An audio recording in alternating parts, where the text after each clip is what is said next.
Bonjour, nous avons vu la semaine dernière les caractéristiques des solides. Cette fois-ci, nous allons découvrir les caractéristiques des liquides. Ouvrez votre manuel à la page 114 et 115. Dans cette leçon, nous allons travailler les 4 caractéristiques du liquide. A. La forme d'un liquide. B. Le volume d'un liquide. C. Peut-on comprimer un liquide? Et D. Les liquides coulent. Commençons par la partie A, la forme d'un liquide. Prenez une bouteille de jus et versez le contenu dans un autre contenant, par exemple dans un verre. Que remarquez-vous? Le jus change-t-il de forme en changeant le contenant?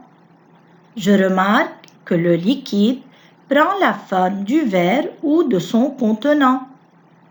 Donc, que pouvez-vous conclure? Je conclus que le liquide n'a pas de forme déterminée, il prend la forme de son contenant. Passons à l'étape B, le volume d'un liquide. Expérimentez pour comprendre. Prenez une tasse contenant de l'eau. À l'aide d'une seringue graduée, aspirez le liquide contenu dans la tasse. Quel est le volume de l'eau dans la seringue? Le volume est 15.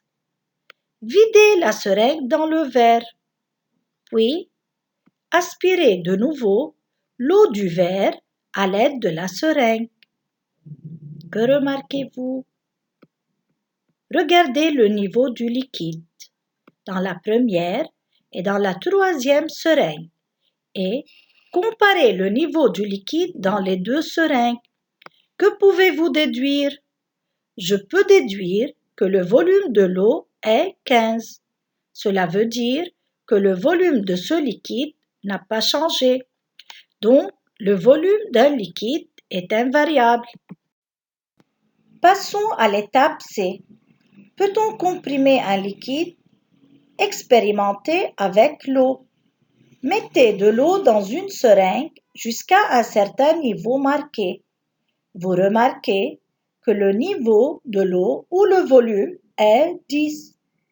Bouchez la seringue avec le doigt d'une main, puis pressez le piston avec le doigt de l'autre main.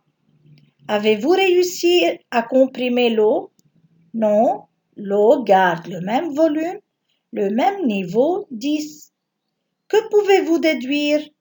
Je déduis que le liquide comprimé ne change pas de volume. Il est dit incompressible.